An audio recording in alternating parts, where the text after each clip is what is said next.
일단은 자기애랑 자존감을 좀 구분할 필요는 있어요. 자존감은 그냥 나 스스로를 존중하는 거예요. 남들 상관없이 나는 나 자신으로 충분히 가치 있는 사람이야. 나 스스로 충분히 사랑받을 수 있는 사람이야. 내가 나로서 그냥 살아갈 수 있는 힘이에요. 주변 사람들과 상관없이요. 반면에 자기애는 내가 남을 통해서 인정받는 거예요. 주체가 나긴 하지만 필터가 남이에요. 근데 남은 내 마음대로 안 되죠. 남한테 인정받기 위해서, 남한테 어떻게 보면은 성과를 만들어내기 위해서, 남한테 칭찬받기 위해서, 남한테 사랑받기 위해서 내가 부단히 그 사람의 눈치를 맞추면서 노력을 해야 하죠. 근데 아까 말씀드렸듯이 남은 내 마음대로 안 돼요. 그 사람이 때로는 내가 아무리 열심히 해도 인정 안 할 수도 있고, 시기 질투가 있을 수도 있고, 나를 이용해 먹을 수도 있고, 때에 따라서는 상대방이 나한테 무관심할 수도 있죠. 그러면 나는 자기애가 충족이 안 되겠죠. 병적인 나르시스트들은 내가 남한테 인정받고 싶은데 그게 충족되지 않을 때 감당을 못해요. 왜냐하면 자존감이 없기 때문에 그래요. 아까 말씀드렸잖아요. 우리는 결국에는 내가 가지고 있는 정체성으로 삶을 살아가기 위해서는 내가 나를 기본적으로 존중하고 사랑할 수 있는 힘 플러스 남에게 인정받아서 사회적으로 역할을 할 수 있는 힘, 그 두 가지가 다 필요해요. 근데 자존감은 있어요. 나는 나로서 살아갈 수 있어요. 근데 남들한테 인정받을 필요 있나? 난 나로서도 충분히 사랑스럽고 소중한데? 이러면 어떻게 되냐? 그냥 인생을 유유자적 살아요. 망고땡으로 살아요. 그냥 소소한 삶의 즐거움으로 낚시나 하면서 사는 거예요. 엄청난 일을 할 생각도 안 하고 그냥 작은 월급에도 만족하면서 살 수 있어요. 대신에 사회적인 나의 영역의 폭은 한정되어 있겠죠. 왜냐면 남들한테 인정 안 받으려고 하니까요. 그 대신에 그냥 혼자서 행복하게 살아요. 근데 자존감은 없는데 남들한테 인정받고 싶은 마음만 있어요. 근데 아까 말씀드렸죠. 남들은 내 마음대로 안 되잖아요. 그래서 그 자기애가 충족되지 않으면 내가 나를 떠받들어주는 힘이 없는 거예요. 나 혼자서 나를 사랑하는 힘이 없이 남한테 사랑받으려고만 했잖아요. 그러면 와르르 무너지는 거죠. 그 무너지는 방식이 나한테로 향하면 자학을 하는 거고, 그 무너지는 방식이 남한테로 향하면 타인을 탓하거나 폭력적으로 행동하거나 오히려 타인을 이용해가지고 타인의 마음을 나한테 끌어당기기 위해서 어떻게 보면 강제하거나, 그게 가스라이팅이죠. 이런 식으로 나가게 되는 거예요. 그래서 병적인 나르시스트들은 기본적으로 자기애는 있을지 모르나 자존감이 없다, 이렇게 이해하면 되겠죠. 피할 수 있다면 피하는 게 좋겠지만 우선 아까 말했죠. 우리는 남을 우리 마음대로 할 수 없다는 그 얘기인 즉슨 우리는 남을 충분히 알려 그러면 상당한 시간이 필요해요. 저도 정신과 의사지만 어떤 사람을 만났을 때 이 사람은 자존감은 없고 자기에만 있는 병적인 나르시스트겠구나 라는 걸 파악하려면 꽤 오랜 시간이 필요해요. 그러니까 당연히 병적인 나르시스트는 우리가 피해야겠죠. 하지만 그거를 파악하는데 어쩔 수 없이 시간이 필요한데 나는 그 사이에 이 사람과 관계를 맺기 위해서 시간과 노력과 경제적인 것과 투자가 있잖아요. 그러면은 어느 순간 우리는 이 관계를 신뢰 있는 관계, 친구 관계 혹은 아주 중요한 관계라고 착각해버리는 수가 있어요. 근데 상대방은 병적인 나르시스트죠. 맨 처음에는 나한테 사랑을 받을 수 있으니까 어느 정도 그냥 그걸로 충분히 매력 있고 또 잘 대해주고 때로는 챙겨주고 되게 소중한 관계인 것처럼 관계가 형성됐어요. 근데 뭔가 불편한 관계가 딱 되자마자 돌변하는 거예요. 근데 그게 와르르 무너지면서 자학이든 나한테 공격적인 방식으로 튀어나온다 쳐요. 그때 방식은 방금 말씀하셨듯이 그냥 끊고 도망가야 돼요. 그게 물론 어렵죠. 그게 참 어려운 거지만 그래도 다른 방법은 없어요. 저는 이제 정신과 의사예요. 저한테 오시는 분들 중에서는 증상적인 부분들을 숨기시고 오시는 분들도 있으실 수 있고 때에 따라서는 되게 공격적으로, 물론 대부분의 정신과 환자분들은 친절하게 대해 주시지만 그 중간중간에 그래도 병적인 증상으로 인해 가지고 난폭하신 분들이 있을 수 있거든요. 그렇기 때문에 정신과 교과서에도 그 정신과 의사로서 자기가 어떤 피해를 받을 것 같다라는 느낌이 들 때, 즉 환자의 증상으로 인해서 공격성이 드러나서 내가 위험에 빠질 것 같다라는 그 감정이 들 때 그 감각을 무시하지 말라라는 얘기가 있는 거예요.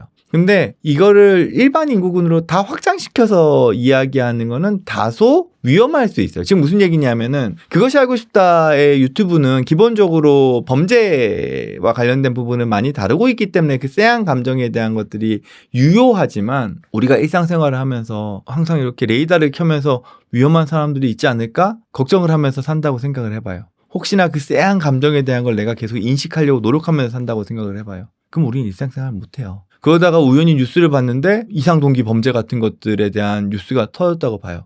그러면 나의 그 쎄한 감각에 대한 레이더는 더 강화돼 버려요. 그러면은 멀쩡한 사람도 봤을 때 저 사람은 약간 위험해 보이는데? 저 사람 얼굴 표정이 안 좋은데? 저 사람 왜 주머니에 손을 넣고 있어? 이런 식으로 간다면 우리는 일상생활 못하죠. 이게 트라우마 반응이에요. 그래서 우리는 기본적으로 그 쎄한 감정이라는 걸 얘기를 할 때 우리는 기본적으로 우리의 일상생활에서 삶의 영역을 꾸준하게 하루하루의 삶을 이어나가야 돼요. 기본적으로. 근데 그러다가 본능적인 감각으로 위험한 거 아니야? 라는 느낌이 딱 들었을 때 이게 자주는 아니에요. 그냥 어느 순간 평소에 느끼지 못했던 그 감각이 딱 들었을 때 그때 그 감각을 무시하지 말라는 의미예요. 제가 드리고 싶은 말씀은 이런 거예요. 내가 뭘 기대하느냐예요. 남한테가 아니에요. 아까 말씀드렸던 자기에 관련된 거 그리고 완벽주의 역시도 마찬가지거든요. 그것도 내가 타인에게 완벽하게 인정받으려고 하는 거예요. 그러다 보니까 타인이 나한테 과도한 부탁을 하더라도 다소 합리적이지 않은 다소 공정하지 않는 어떤 처우를 나한테 하더라도 내가 타인에게 완벽하게 인정받고 싶기 때문에 그걸 그냥 참고 견뎌버리거든요. 그러면 우리는 피폐해지죠. 제 인생에서 저라고 뭐 어려운 일이 없었겠어요. 사람 때문에 상처받은 적도 많고 배신당한 적도 많고 되게 폭력적인 경우도 많았어요. 하지만 그때 제가 지금 돌이켜봤을 때 가장 필요한 기준은 뭐냐 하면 내가 상대방에게 인정받기 위한 게 아니라 내가 이 과정이 나한테 필요하냐예요. 제가 의과대학에 다닐 때 그때만 하더라도 대학 안에서의 폭행과 약간의 그 학대 비슷한 것들이 난무하던 시대였어요. 그리고 실제로 제가 타겟이 된 적도 있어요. 근데 의과대학을 졸업하기 위해서는 저는 그거를 견뎌야지만 했어요. 왜냐하면 그거는 내가 그 선배한테 인정받기 위한 게 아니에요. 내가 의과대학을 졸업하기 위한 목적인 거죠. 뭐 회사도 마찬가지일 거예요. 저 역시 인턴이라 이제 레지던트 때 불합리한 처사들이 많이 있었어요. 어느 사회 집단이나 일정 부분은 있어요. 근데 내가 이거 말고 다른 옵션이 있다 그러면 나는 충분히 거기에 대해서 노라고 얘기하고 떠나면 돼요. 하지만 이 과정이 나한테 필요하다고 생각이 된다면 나한테 반드시 내 삶을 한 단계 올리기 위해서 그걸 감수해야 하는 과정이라면 설령 그 상황이 되게 나에게 트라우마의 영역들을 자극할지라도 견뎌내야 될 수도 있어요. 그거는 누굴 위해서? 타인에게 인정받기 위한 게 아니에요. 나의 기반을 만들기 위해서죠. 그래서 다소 내가 인간관계에서 나를 보호하려고 할 때, 물론 나를 보호하는 건 정말 중요해요. 때로는 도망가야 될 수도 있어요. 내가 손해를 감수해야 될 수도 있어요. 근데 어디까지나 그 기준은 남에게 인정받기 위한 게 아니에요. 내가 이 과정이, 이 사람이 혹은 이 기간이 나에게 필요하다면 그때는 그거를 견뎌내는 게 오히려 나를 지키는 힘일 수 있어요. 그리고 난 다음에 어느 정도의 그 나의 소기의 성과를 이루면 그 다음부터는 그 사람은 남이에요 그냥. 그 이후에도 내가 그 사람한테 인정받으려고 애쓸 필요는 1도 없어져 버리죠. 그게 인간관계에서 때로는 되게 이기적일지 모르지만 그래야지만 내가 나를 보호하면서도 일정 부분 사회적으로 역할을 할 수 있는 거를 유지해 나갈 수 있어요. 내가 상처받는 거를 피하기 위해 가지고 예를 들어서 어머니가 학교 선생님한테 가가지고 아들을 지적한 선생님한테 가서는 선생님 때문에 우리 아이가 얼마나 자존감의 상처를 받았는지 아세요? 라고 난리를 친다고 생각을 해봐요. 그러면은 이 아이가 그 학교에서 뭐 엄마가 그렇게 얘기해 주니까 그 다음부터는 선생님이 그런 행동을 안 할 수도 있겠죠. 하지만 사회적으로 건강하게 클 수 있겠냐고요. 우리는 때로는 나한테 필요하더라도 그 힘든 과정을 과정이기 때문에 그리고 나를 위한 거기 때문에 참고 견디는 것도 필요하다고 생각은 해요. 어느 순간 우리가 조금이라도 내가 나의 자존감이나 나의 어떤 프라이버시나 이런 것들이 침해당했을 때 너무 지나치게 과잉 반응하는 경우들이 좀 생기는 것 같아요. 근데 그게 물론 폭력이 난무하고 그게 정말 나한테 심각한 위해나 피해를 줄 때는 당연히 그 반응이 맞겠으나, 그렇다고 해서 모든 상처에 대해서 내가 보호하면서 피하면서 그것들을 내가 막아가면서 살아갈 수는 없어요. 우리는 삶을 살면서 어느 정도의 비도 맞아야 되고 바람이 스쳐 지나갈 때도 있고 되게 춥고 엄청 덥고 하는 그 과정을 견뎌나가야지만 우리 스스로가 조금은 더 단단해져요. 그리고 그게 뭐냐 하면 자존감이에요. 내가 남들한테 인정받기 위해서 열심히 한 게 아니라 내가 나한테 필요했기 때문에 이 힘든 과정을 버텨냈다라는 것 자체가 우리로 하여금 약간 그 사회적인 맷집이라는 걸 만들어주면서 자존감이라는 걸 만든다고요. 그래서 어린 친구들이 자존감에 뭐 손상을 받았어요.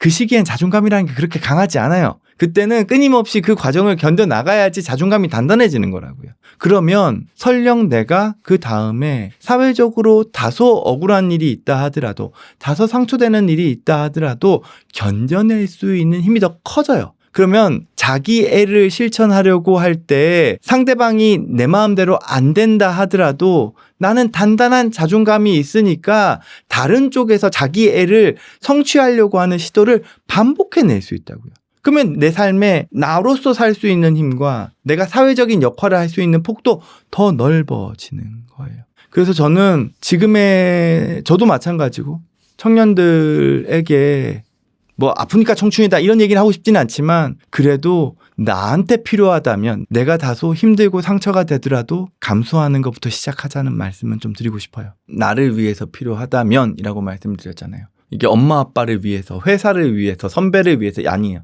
나를 위해서 필요하다면. 근데 이 기준은 상대방의 폭력이나 학대가 너무 심해서 나 자체가 망가질 것 같다. 이때는 당연히 도망가야죠. 어쩌다 보니까 2권의 책을 썼고 작가라는 호칭이 아직까지 익숙하지가 않아요. 근데 이제는 2권쯤 썼으니까 작가라는 호칭도 좀 익숙해져야 될 때가 됐겠죠. 근데 아직까지 여전히 작가라는 호칭이 익숙하지 않은 가장 큰 이유는 제가 쓴 책, 쓸데없는 걱정으로 준비된 체력이 소진되었습니다 든, 할 일은 많지만 아직도 누워있는 당신에게 든, 이거는 그 누군가를 가르치고 그 누군가를 끌고 가기 위해서 쓴 책이 아니에요. 그냥 순수하게 제가 불안이 많고 제가 자꾸 누워있게 되고 무기력해지는 것 같고, 그래서 제가 저 스스로 고민을 하다 보니까 나온 책이 이 책이거든요. 결국에는 힘들어하는 영역에 관심을 가지고 거기서 해결책을 찾으려고 노력하는 과정에서 나온 거기 때문에 저랑 비슷한 고민을 하시는 분들에게는 분명히 공감도 되고 도움도 되실 거라고 생각을 해요. 그리고 이 다음에 제가 또 스스로 봤을 때 필요하다고 생각하는 영역들이 있을 수 있겠죠. 그러면 그걸 또 고민하고 해결책을 찾는 과정에서 또 다른 책이 나올 거라고 생각해요. 그게 저 나름대로 자존감을 가진 채로 자기 애를 확장시켜 나가는 과정이겠죠. 무슨 얘기를 드리고 싶은 거냐 하면, 저는 기본적으로 제가 대단한 사람이 아니에요. 정신과 의사지만 제가 정신적으로 엄청 강하고, 그리고 그 누군가를 교육할 수 있고, 제가 이렇게 엄청 건강한 사람이라고 이야기하지 못해요. 근데 다만 제가 가지고 있는 장점이라면, 우리가 다 인간으로서 힘든 부분들을 누구나 다 공유하고 있고, 그걸 공유해 줄 수 있고 공감할 수 있고, 그리고 거기서 같이 해결할 수 있는 방법을 찾아가 봅시다라고 고민할 수 있다는 게 제 나름대로의 장점이겠죠. 그래서 오늘 이 인터뷰가 어떻게 보면 되게, 저도 이제 막 조급함을 가지고 요즘 너무 정신없이 살고 있어서 그런 것들이 반영되다 보니까 막 이렇게 말도 빠르고 좀 텐션도 너무 올라가 있는 것처럼 전달됐을지 모르겠어요. 좀 더 이렇게 자중하고 막 이래야 되는데, 근데 그거 역시도 바쁘게 살고 있을 때 정신과 의사지만 정신과 의사도 저렇게 정신없이 이야기를 할 수 있구나에 대한 부분이겠죠. 다음 책은 여유로 가져가야 되나? 약간 이런 생각도 하게 되는데, 그래도 제가 오늘 드린 말씀이 여러분들한테 공감과 도움도 됐으면 하는 바람입니다. 불러주셔서 너무 감사하네요.